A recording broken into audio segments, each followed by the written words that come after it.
I'm out last night, people. I'm partying hard on a Wednesday. Back at Northern Arizona when the weekend started on Wednesday, which was probably why the GPA wasn't what it should have been. I picked it up more as I matured and transferred back to the Valley and went to ASU. But went out last night with another couple, and the guy says to me, well, what's there to talk about, man? The Jazz, they're no good this year. And I said, yeah, so what? What they do record-wise in the final score does not determine what we can talk about. Would it be better if they were 40-13 instead of 13-40? Yes, no doubt about it. But I think there are plenty of promising signs. Now, I know it's easier for me to say because I'm not a live and dyer by the final result. I enjoy the competition is what draws me in. And you look at storylines for the Jazz as we approach the All-Star break. Right there, we just had Will Hardy. Let's go right with the top, with the tallest guy, Walker Kessler. Against the Lakers, now they don't really have a center, but there are not that many good centers in the league anymore anyway. Walker Kessler has arguably the best game he's had this season. 8 for 8 from the field. Yeah, you don't do better than that, do you? No. 16 points, 8 boards, which is a little low for him. Only had 2 offensive rebounds, but then you wonder, why do you only have 2 offensive rebounds? Well, the Jazz shot 52.5% from the field. So there's not that many offensive rebounds to be had. He did get 2. He's a great offensive rebounder. And then this is the biggie, folks. We're going back to Mark Eaton days. 6 blocks. 6 blocks. If that's not a storyline, I don't know what is. Yeah, that's huge. Embrace it. Run with it. Enjoy it. Collier, 9 assists. 4 turnovers, it's a little high for him. I'm on that bandwagon, folks. Who's joining me? Who still has, I'm not so sure. I mean, I'm not saying he's going to be this or that. We'll have to decide over time. He's 20 friggin' years old. He does not turn 21 until next October. 20 years old.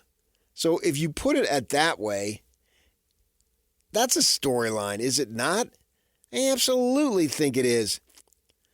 The last time he had fewer than 9 assists was the first game of the month in a win over Orlando, in which, coincidentally, he played the fewest minutes of this month. Played 28 minutes. He's played more than that in every game since then, and he's had at least 9, and in 4 of the 6 games, he's had double figures. Is that not a storyline? Can you not get behind that? Or it's like, they're losing. Who cares? There's no storylines. You still into that? That's your choice. I can't convince you. I can't convince anybody of anything, which is one of the reasons why I no longer try. If you don't see it my way, fine. You can be wrong too. If you want to see it my way, then you can be right. It's up to you. Let's see, the sensible thing. I mean, DJ, he'll be back Monday. He thinks they're sitting him to purposely lose. Well, it didn't work.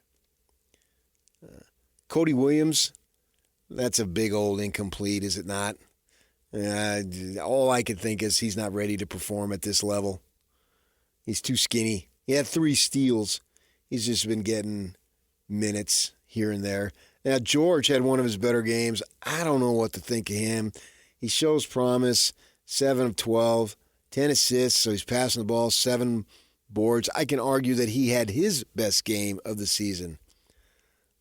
And Locke was on last week, and he gets inside the numbers, telling me his effective field goal percentage is a lot better once Collier has taken over the ball handling duties. So maybe there's something there. And George, He's a whopping 21 who doesn't turn 22 until next November. It's not like he's about to be 22. He's still got several months to go. He's got to get more consistent, and with that, there's an opportunity there. So, and that's 3 storylines. Those storylines work for you, Yawk, because they do for me. Yeah, they work. The biggest thing is that I think all of us, amidst what they're doing right now, there's a lot, and you see it on social media. People are upset saying that they're ruining the franchise. No. The simple fact of the matter is, if they're going to win games like they won last night, you want to see the young Bucks lead the way on that. And you mentioned Walker Kessler. You mentioned guys like Isaiah Collier. George. Keontae George, yeah, very well. 20 and 10. Yeah, absolutely incredible. Those are the guys. If you're going to win games, PK, those are the guys that you need to have win the game for you. So that's kind of, at least if you're going to win, make sure those guys. Markkanen had a big game. Well, I was going to say, but Markkanen right now is signed on a long-term deal. He's supposed to be the cornerstone for these young guys to be able to play off of. So he's a little bit absolved of what I'm talking about here. But if you're going to win games, you want the young Bucks to be the ones leading the way. And have great games. And all 3 of those guys did. I think the others, Williams is a big old question mark. Filipowski, he belongs on an NBA team. To what degree remains to be seen. And obviously Hendricks is out. So we've got him over there. But the Jazz have got to get themselves a top 3 pick. They get themselves a top 3 pick, they're getting Ace Bailey.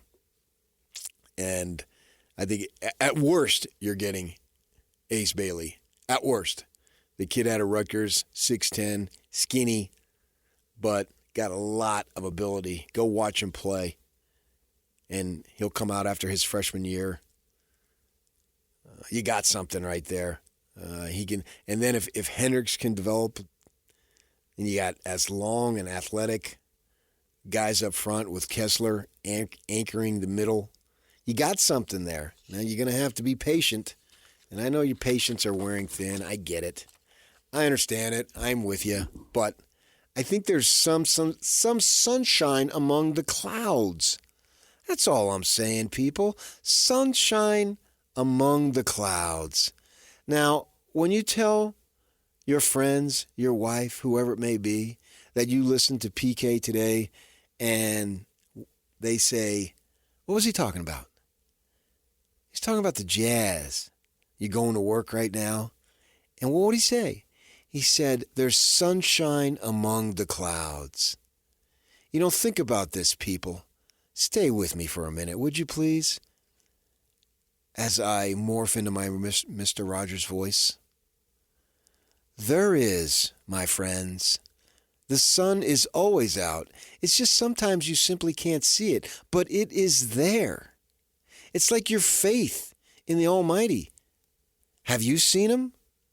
Probably not, maybe a picture or two, but he's there. It's the same thing. And think about it, people.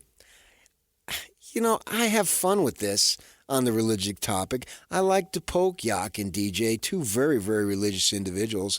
Devout, yes. But when I say the sun is there, that's with a U and an O. Look at you go. You see what I done? I see what you done. Right. I see what you done did. That's my wisdom that I'm imparting to you. There is sunshine among the clouds. The sun is always there. Now, who will be there in the top chair for BYU with the Tom Homo retirement? Oh, I got some thoughts on that. Stay with us. 97.5, the KSL Sports Zone.